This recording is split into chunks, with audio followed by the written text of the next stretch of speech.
죄로 인하여서 경험되는 것들이 저주스러운 그런 형편에 놓여 있다는 것을 실감하게 하는 일들로 점철되어져 있습니다.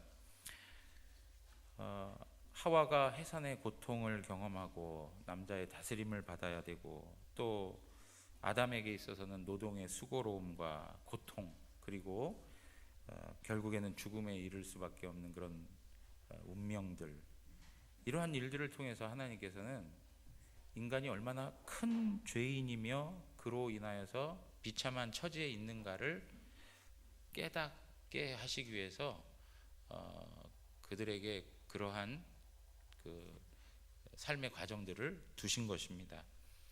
그러니까 우리가 살면서 참 힘들다, 참 이렇게 인간은 이렇게 어려워야만 하는가, 이런 수고로움이 있고 이런 고통이 왜 따르는가 할 때마다 생각해야 될 것은 무엇이냐면, 우리가 하나님 앞에 지은 죄가 참 크고, 그리고 그것으로 인하여서 정말 비참한 가운데 있다. 그러면서 동시에 어떤 생각이 있어야 되느냐? 우리에게 정말 구원이 필요하다. 우리에게 정말 구원이 필요하다. 이러한 것들을 통해서 이제 하나님 앞에 나올 수 있도록 우리의 마음을 이끄시는 하나님의 의도가 담겨 있는 거예요. 그냥 무조건 너 잘못했으니까 너 고통 받아야 돼, 너 벌 받아야 돼, 그렇게 해서 우리에게 그러한 저주의 문제들이 다가온 게 아니라, 그걸 통해서 정말 우리한테는 정말 구원자가 필요하다, 하나님의 은혜가 필요하다, 하나님 은혜 없이는 살 수 없구나 하는 것들을 깨달으라고 하나님께서 우리에게 허락해 주신 일들이라는 겁니다. 이제 이러한 내용들을 보면서 하나님의 구원의 역사들이 역사 속에서 이제 계속 이루어질 것을 말씀해 주시죠. 그 대표적인 것이 이제 하와가 산자의 어머니가 될 것이다 라고 하는 약속이고요. 또 하나가 가죽옷을 입혀주심으로 말미암아 한 희생 제사를 통해서 하나님께서는 그 백성들을 구원하실 것을 약속하시는 것입니다. 여러분, 이제 이러한 그 내용에 더하여서 좀 더 그 극적인 인간의 저주의 형태를 우리에게 설명하고 있는데, 그게 무엇이냐면 바로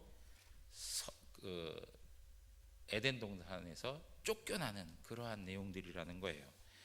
여러분, 오늘 본문 말씀을 먼저 보시면 하나님께서 이렇게 얘기하십니다. 보라, 이 사람이 선악을 아는 일에 우리 중 하나같이 되었다라고 얘기합니다. 선악을 아는 일에 우리 중 하나같이 되었다라고 이야기해요. 그러면 먼저 우리가 생각해 볼 것이, 선악을 아는 일, 이것이 무엇인가라고 하는 것을 한번 생각해 볼 필요가 있어요. 이 이야기는 지금 아담과 하와가 선악과를 먹었다는 것을 전제로 하여 설명하고 있는 거죠. 그러니까 선악을 알게 하는 나무의 열매를 먹었다 하는 그런 의미가 무엇인지를 우리는 이해할 필요가 있습니다. 거듭 말씀을 드리는 거지만, 선악을 알게 하는 나무의 열매를 먹었다 하는 것은 하나님 그분과 인간이 창조주와 피조물로서의 뚜렷한 구분됨이 있어야 되는데, 그 구분선이 무너져 버렸다라고 하는 거예요. 왜 그러냐면 인간들의 헛된 호기심에 의해서 그 마음 가운데 교만이 들어오게 되었고, 결국에는 자기 자신들이 하나님처럼 되어보겠다, 하나님과 같아보겠다 라는 생각을 갖고 선악을 알게 하는 나무를 먹죠. 이제 이걸 통해서 인간은 어떤 상황에 이르게 되었냐면, 선악의 기준을 판단하는 주체자가 되어버린 거예요. 그러니까 자기 자신이 하나님처럼 되었으면 참 다행스럽지 않겠습니까? 그런데 이거는 하나님처럼 되는 게 아니에요. 지금 여기서 하나님처럼 됐다라는 얘기는, 사실 인간은 하나님이 아닌데 인간이 하나님인 척한다는 거예요. 하나님인 척하는 거예요. 무슨 얘기냐? 선악의 기준을 자기가 정한다는 거죠. 이것은 선하고 이것은 악하다. 근데 그 기준이 무엇이냐? 전부 자기 마음대로 하는 거예요. 자기 편에 좋으면 선이고 자기 편에 나쁘면 뭐예요? 악인 거예요. 악인 거예요. 그러니까 선악을 분명히 알게 하시는 이는 하나님이신데 자기가 하나님처럼 돼가지고 자기 기준에 따라서 선과 악을 구분하니까 자신이 왕이 된 거죠. 자기가 왕이 된 거예요. 여러분, 그래서요, 성경에서는 인간들의 이런 교만함들에 대해서 굉장히 부정적으로 설명을 해가지 않습니까? 그 중에 대표적인 성경이 있다면 사사기를 들을 수가 있어요. 사사기는 당시에 이스라엘에 뭐가 없어요? 왕이 없으므로 라고 이렇게 시작을 해요. 왕이 없으므로. 여러분, 진짜 왕이 없었습니까? 이스라엘은 하나님이 왕이셨습니다. 하나님이 왕이세요. 그런데 왕이 없다라고 이렇게 얘기를 해요. 그러면서 뭐라고 얘기하느냐? 자기의 소견에 옳은 대로 행하였다라고 얘기하는 거예요. 자기 소견에 옳은 대로 행하였다. 여러분, 자기 소견에 옳은 대로 행하였다라고 하는 말이 선악의 주체자가 누구냐? 바로 자기 자신이라고 하는 것을 말해주고 있는 거예요. 하나님을 왕으로 인정하고 하나님의 통치와 다스림을 받아야 되는데 우리는 더 이상 하나님의 통치를 받지 않겠습니다. 우리가 왕이고 우리가 하나님이고 우리가 선악의 주체자가 됩니다 라고 하는 것을 선언하는 거예요. 이것은 결국 하나님 앞에서의 불순종이고 이 불순종은 결국 하나님과의 영적인 단절을 오게 했다는 거예요. 여러분, 오늘날 시대도 우리가 이러한 생각들을 단 한마디로 표현하는 것이 무엇입니까? 내로남불. 사실 이 말이 합당하지 않은 건데 어떻게 이게 우리 사회에서는 이런 의미를 표현하는 단어로 이제 고착이 되어버렸어요. 내가 하면 로맨스, 남이 하면 불륜, 뭐 이 이야기인데 이것이 모든 판단 기준이 자기에게 자기 중심적인 것을 이야기할 때 항상 이 말을 사용하잖아요, 그죠? 여러분, 이러한 방식에서 인간은 하나님 앞에서 철저히 불순종한 존재가 되었고요. 불순종으로 인하여서 인간이 얼마나 비참해졌는지, 저주받은 인생의 삶을 살아가고 있는지를 성경이 말해주고 있는 거예요. 그래서 여러분, 창세기 1장과 2장은 그 장면이 참 밝습니다. 그리고 행복해요. 따뜻해요. 모든 것이 다 보기에 좋았더라예요. 근데 몇 장을 들어와서요? 3장 들어와서 어두워져요. 아주 싸늘해요. 인생의 앞이 캄캄합니다. 왜요? 인간이 죄를 범함으로 나타난 결과들인 거예요. 여러분, 이러한 측면에 있어서 하나님께서는 그 선악을 알게 하는 나무의 열매를 먹은 이 아담과 하와를 두고 염려하는 마음이 생겨났어요. 그게 무엇이냐면 22절 후반부에 나오는 내용인데, 그가 그의 손을 들어 생명나무 열매도 따먹고 영생할까 하노라, 그렇게 얘기해요. 그가 그의 손을 들어 생명나무 열매도 따먹고 영생할까, 이렇게 얘기하는 거예요. 여러분, 이것이 바로 하나님의 염려스러움이죠. 염려스러움이에요. 그래서 하나님께서 어떠한 결론을 내셨습니까? 오늘 23절에 우리 다 같이 한번 읽어보겠습니다. 23절 다 같이 읽습니다. 여호와 하나님이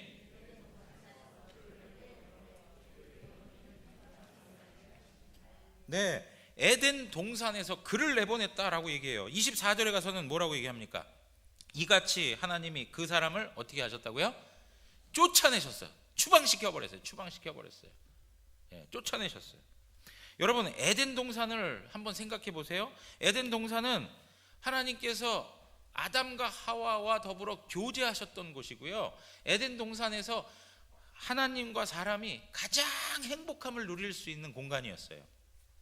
인간이 살아가기에 가장 최고의 행복한 조건을 가지고 있는 상황이었어요. 마치 하나님의 나라죠. 하나님의 나라. 여러분, 이러한 행복한 조건을 가지고 있는 상황에서 완전히 내쫓김을 당한 거예요. 내쫓김을 당한. 여러분, 이러한 내용들 속에서 우리가 분명히 인식해야 될 게 있어요. 죄의 결과가 얼마나 비참한지를 우리는 알아야 돼요. 죄를 가볍게 여기서 안 된다는 거예요. 죄로 인하여서 주어지는 결과가 너무나도 큰 고통이에요. 우리의 보금자리에서 쫓김을 당하는, 우리의 삶의 근거에서 완전히 다 벗어나 버리는 그러한 형편에 처하게 되는 것이 바로 죄로 인하여서 일어나는 것들이에요. 어떤 분이 정말로 꿈을 가지고 잘 성장하다가 한순간에 즐거움을 맛보기 위해서 마약에 손을 대기 시작해가지고 자신의 인생이 송두리째 다 날아가 버린 사람들이 얼마나 많습니까? 그가 앞으로 경험되어져야 할 많은 행복의 조건들이 그에게 있었음에도 불구하고 죄가 그 모든 행복의 조건을 삼켜버리는 거예요. 여러분 보세요. 인간의 약간의 위로와 짜릿함을 좀 느끼고자 성적으로 타락해가지고 바람피고 외도하고 막 한다고 쳐보자고요.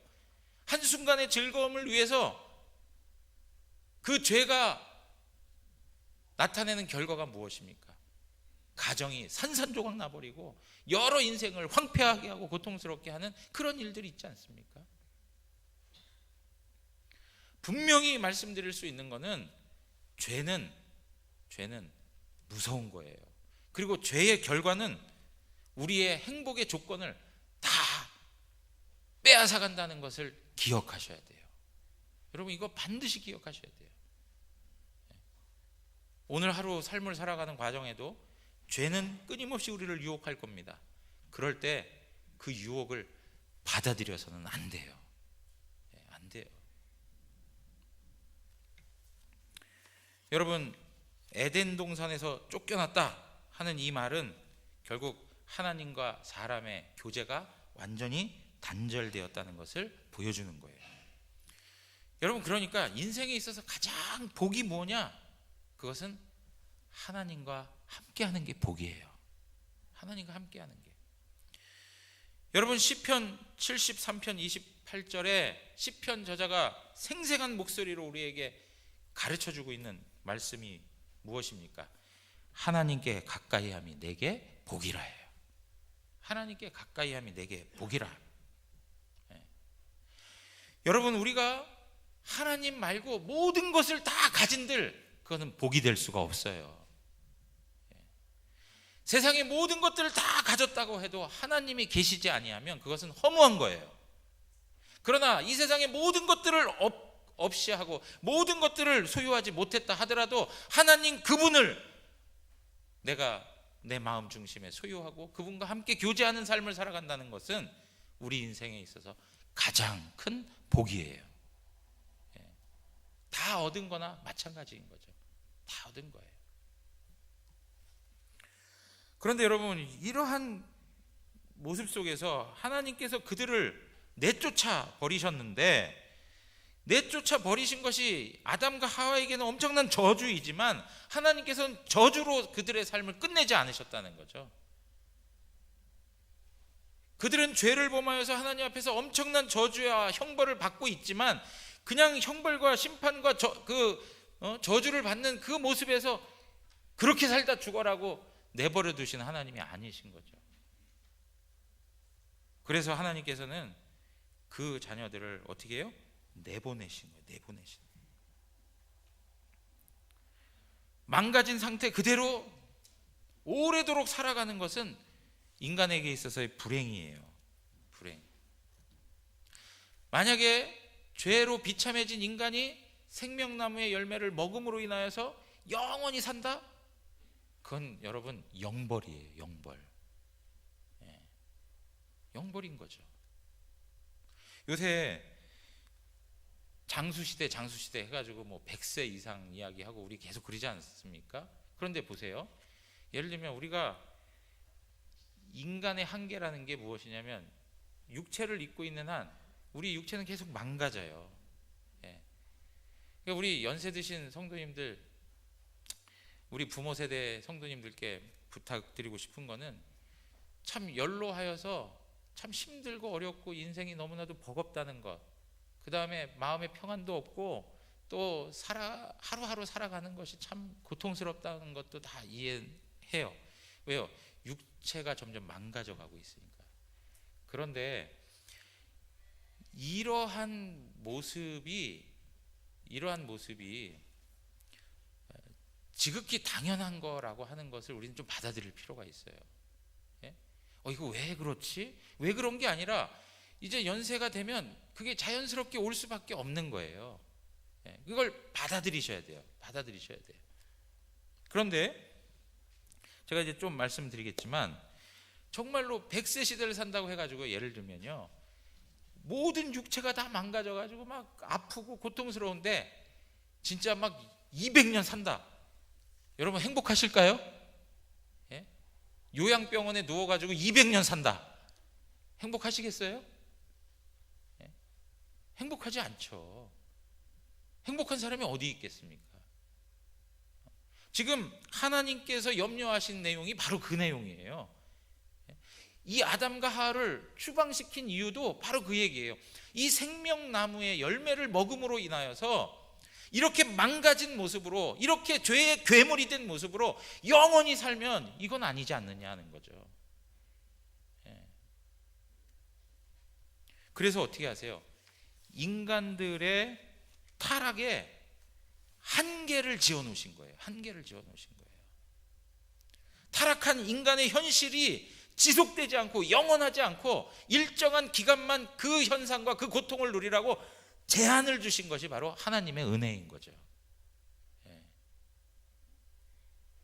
그래서 여러분, 제가 좀 전에 말씀드렸죠. 적당한 때가 돼서 하나님 부르시는 게 은혜예요. 우리가 죽음을 생각하면 생각할수록 그걸 두려워할 일이 아니고요, 이 죽음이 있어야만 우리는 새 옷을 입을 수 있는 거예요. 여러분 믿으십니까? 그러니까 성도의 죽음은 여호와께서 보시기에 귀한 거예요. 가치 있는 거예요. 죽음에 대한 거를 자꾸 두려운 것으로만 생각하면 안 되고요, 이 죽음을 통해서 우리에게 하나님께서 새로운 걸 주신다고요. 새로운 것을 받기 위한 한 과정이 죽음이에요. 그런데 하나님이 죽음을 주지 않고 계속 지속적으로 이 아프고 고통스러운 삶을 계속적으로 지속시킨다. 그거는 벌이죠, 벌.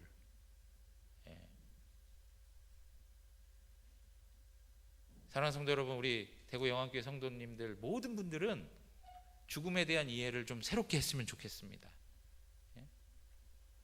물론 두려움이 찾아와요.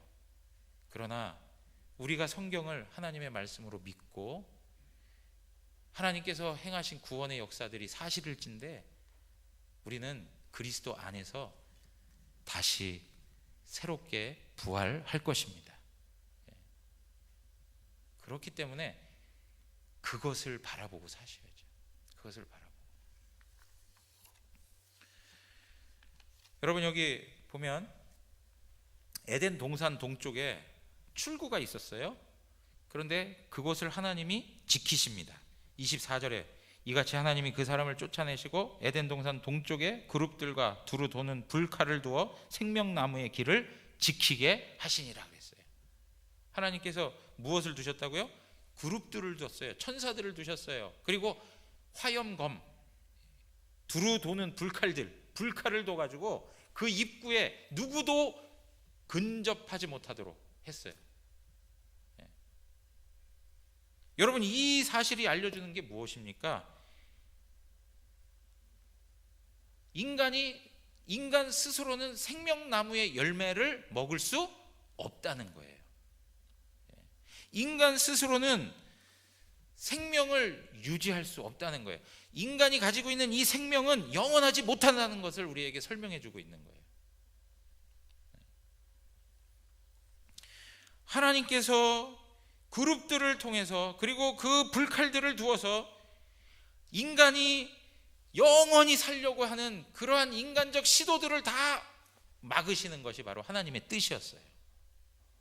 인간의 의지와 노력 가지고 생명나무의 열매를 얻어먹을 수 없는 그런 형편이라는 것을 우리에게 말씀해 주고 있는 거예요. 여러분, 기독교 신앙을 제외한 모든 것들은 인간적으로 생명을 영원히 지속시킬 수 있다라고 생각을 해요. 그러나 그것은 아니에요. 하나님께서 생명나무의 열매를 먹지 못하도록 막으시고 계세요.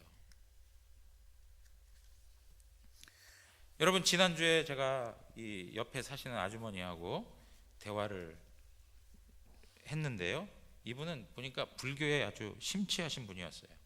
본인은 소승불교를 추구하고 있대요.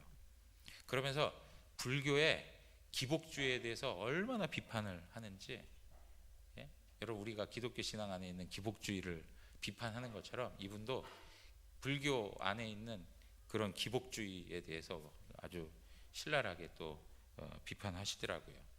그러면서 자기 자신은 부처님의 시대의 정신을 추구하기 위해서 초기 불교의 정신을 받아들이고 거기에 따라서 이제 수행도 하고 하신대요.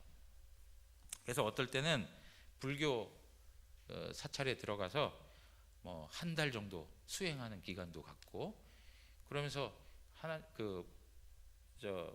불자로서 그 삶을 이렇게 더 성숙하게 세워가기 위한 몸부림을 치고 있다는 것을 설명하시더라고요.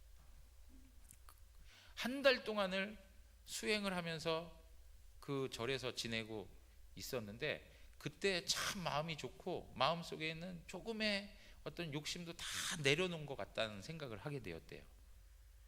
근데 그것을 마치고 집에 오자마자 뭐 오래 가지도 않고요, 바로 집에 오자마자 자기 안에 있는 욕심의 끈이 계속 너플너플거리는 것들을 확인할 수 있었다는 거죠. 변하지 않았더라는 거예요. 한 달 동안을 수행하고 했는데도 불구하고 전혀 변하지 않은 모습을 확인하게 되었다는 거예요. 그래서 제가 대화 중에 이런저런 얘기하다가 오늘 죽으신다면 천국 가실 수 있습니까? 라고 이렇게 물었어요. 그랬더니 조금도 주저하지 않고 없습니다 라고 얘기하시더라고요. 없습니다. 자신의 행위와 자신이 행했던 그런 수행의 모든 내용들이 구원에 이를 정도로 만족스럽지 않다는 것을 설명해 주는 거죠. 인간이 하는 모든 것들이 신의 마음을 감동시킬 수 있을 정도로 만족스러울까요? 만족스럽지 않죠. 어떤 프로그램을 따라서 내가 거기에 따라 진행한다 하더라도 내가 정결하고 깨끗한 사람으로 변화되어져 나올까요? 그렇지 않죠. 인간이 행하는 노력과 행위와 착한 행실을, 인간이 가지고 있는 모든 조건을 가지고는 구원에 이를 수 없다는 것이 성경의 선언이에요. 생명을 얻을 수가 없어요. 여러분들이 진정으로 생명을 얻기를 원하십니까? 그렇다면 하나님 말씀에 귀를 기울이셔야 돼요. 다른 것으로는 될 수가 없어요. 어떻게 하면 생명을 얻을 수 있을까? 시편 36편 9절에 보면 우리 다 같이 함께 읽겠습니다. 진실로 생명의 원천이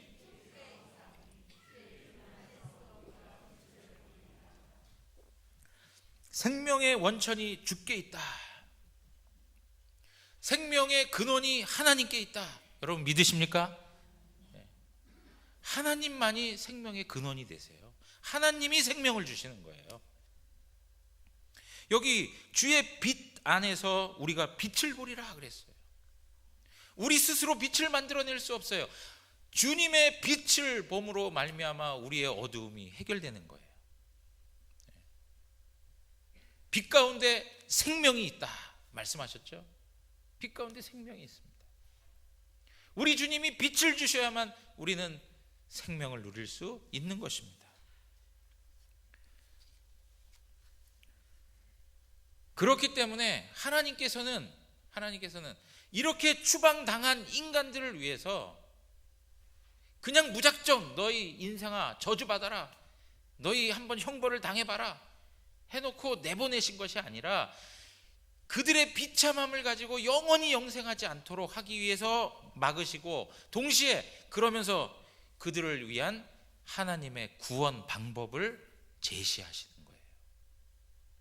그들을 위한 하나님의 구원 방법을, 구원 역사를 보다 분명하게 보여주신 그 대표적인 예가 성경에 나오는데, 그게 무엇입니까? 성막이에요. 성막, 성전. 성막이나 성전이 무엇을 설명합니까? 죄에 빠진 인간이 거룩하신 하나님 앞에 어떻게 나아갈 수 있는가 하는 문제를 설명해 주는 거예요.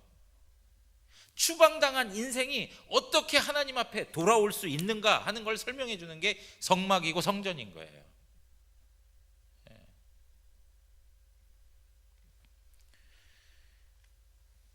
성막에서 진행되는 제사를 통해서, 한 짐승의 희생을 통해서 그가 하나님 앞에 나갈 수 있다는 것을 보여주지 않습니까?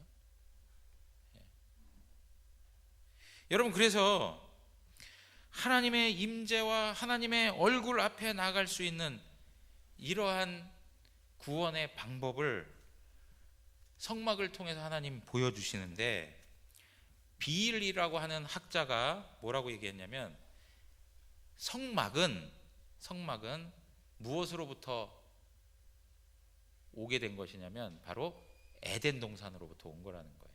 에덴 동산. 그러니까 성막의 원형은 뭐라고요? 에덴 동산이라는 거예요. 에덴 동산. 성막의 원형이 에덴 동산이라. 그러한 이유에 대해서 한 10대까지로 쭉 설명을 했어요. 그런데 저는 여기서 다 다룰 수 없고 몇 가지만 좀 말씀을 드린다면, 여러분 한번 잘 생각해 보세요. 에덴 동산과 성막을 놓고 이제 설명하는 거예요. 오늘 에덴 동산에서 보시면 3장 8절에 보면 하나님이 동산을 거니셨다는 표현들이 있었어요. 그죠? 거니신다. 이 거닌다라고 하는 이 단어는 아주 특별한 용도로 사용되는 단어예요. 근데 어떨 때에 쓰임 받냐면, 하나님이 이스라엘 군대 가운데 함께 하신다 할 때, 하나님이 그들의 임재, 그 백성들 가운데 임재하셨다라고 할 때 이 단어를 사용해요. 그리고 또 어떻습니까? 다윗이 하나님의 성막에 나아가서 앉아 있을 때, 다윗과 하나님이 언약을 체결하시지 않습니까? 그럴 때 하나님의 임재가 그 가운데 있을 때 바로 이러한 단어들을 사용하고 있어요. 그러니까 지금 여기서 거니신다라고 하는 이 표현은 하나님의 임재의 의미를 두고 사용되는 단어인데, 여러분, 에덴 동산은 하나님의 임재가 있던 곳이고, 동시에 성막도 어떻습니까? 하나님의 임재가 있는 곳이었어요. 하나님의 임재. 두 번째는 아담이 하나님 앞에서 경작하는 것을 사명으로 받았어요. 경작한다. 그런데 여기서 경작한다라고 하는 이 단어, 아바드라고 하는 히브리 말인데, 이 단어는 섬긴다, 봉사한다라는 표현을 가지고 있어요. 누구를 섬기는 것입니까? 하나님을 섬기는 거예요. 에덴 동산에서 아담은 하나님을 섬기는 자로 서 있어요.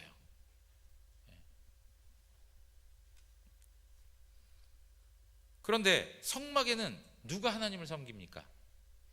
제사장들이 특별한 부르심을 받아서 하나님을 섬기는 자로, 봉사하는 자로 세워져 있습니다. 제사장들이 아담이 했던 역할을 하나님 앞에서 감당하고 있는 것이죠.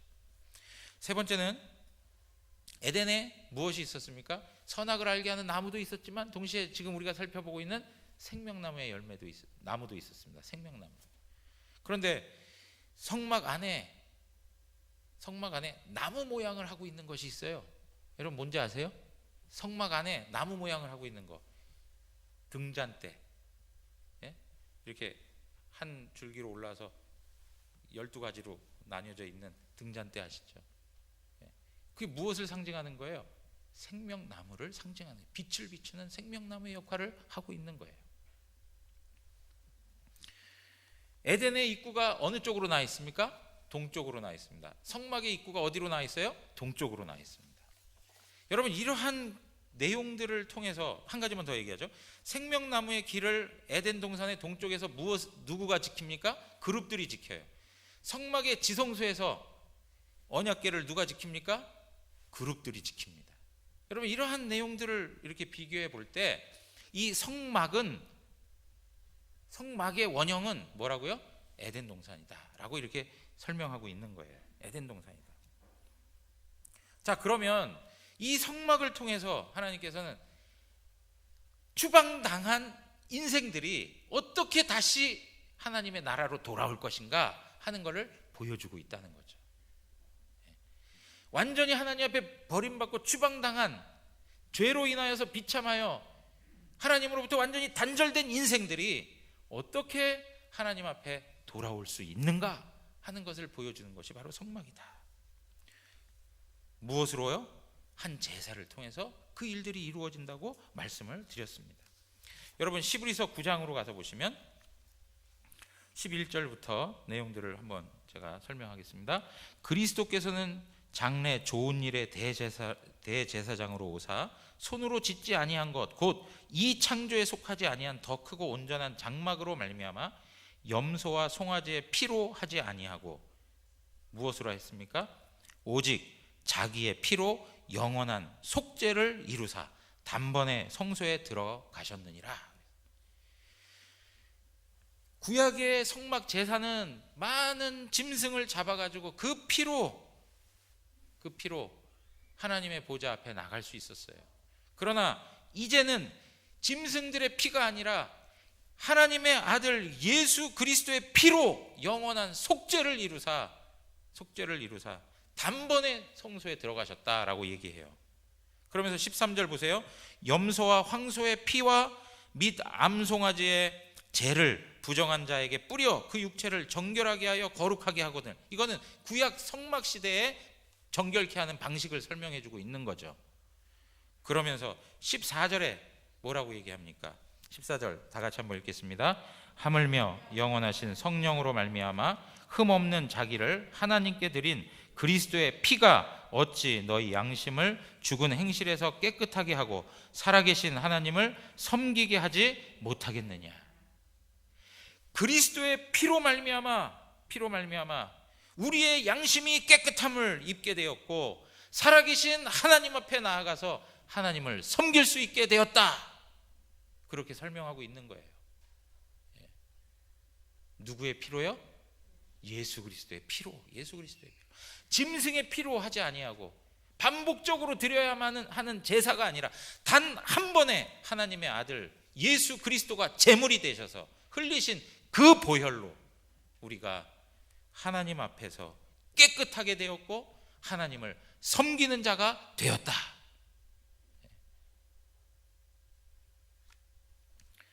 사랑하는 성도 여러분, 이것이 바로 하나님께서 아담과 하와를 추방시키면서 가지셨던 하나님의 의도였다는 것입니다. 그러니까 하나님의 추방에는 단지 저주와 심판만이 있는 것이 아니라 하나님의 은혜가 있다는 것을 아셔야 돼요. 하나님 은혜가 있다는 거예요.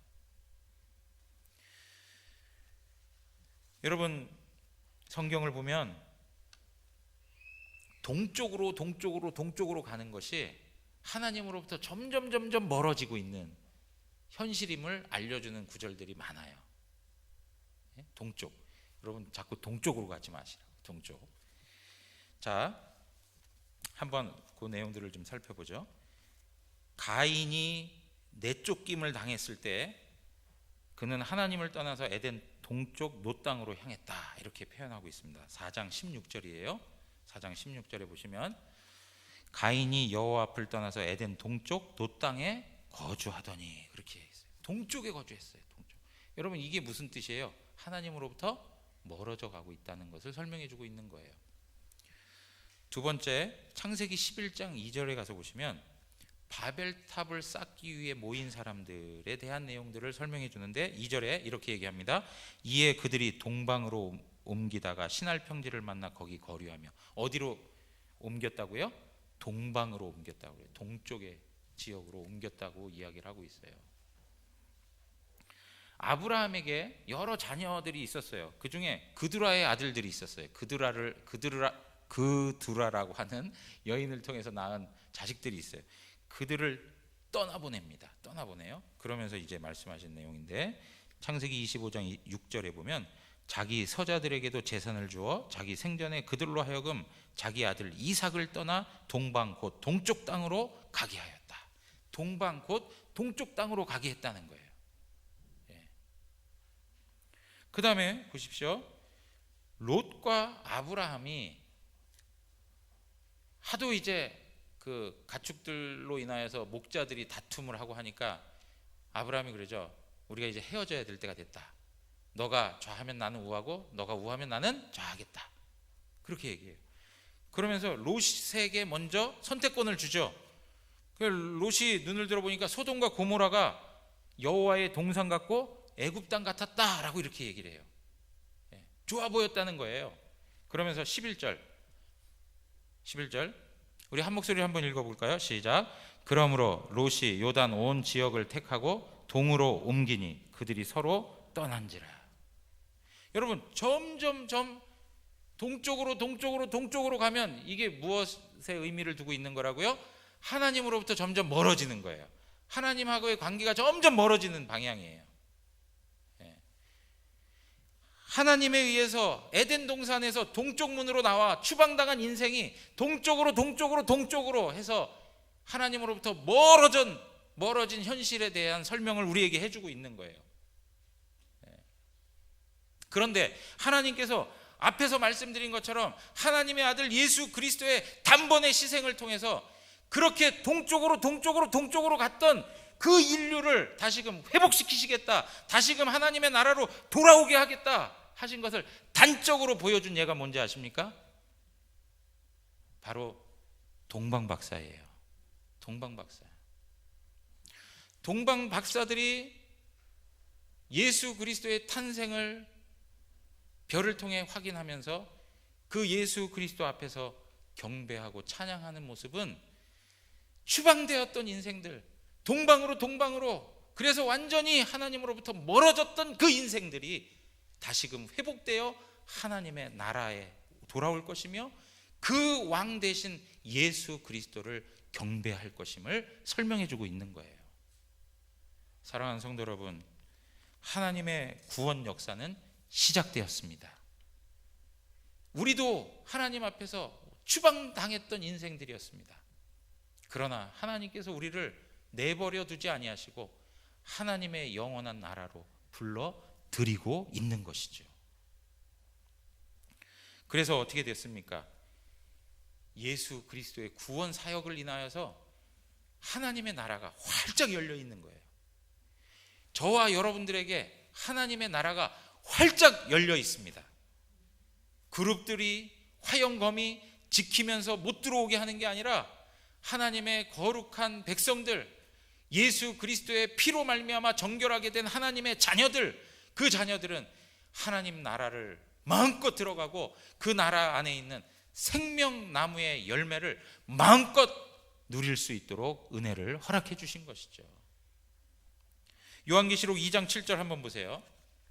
귀 있는 자는 성령이 교회들에게 하시는 말씀을 들을지어다. 이기는 그에게는 내가 하나님의 낙원에 있는 생명나무의 열매를 주어 먹게 하리라. 여러분 믿으십니까?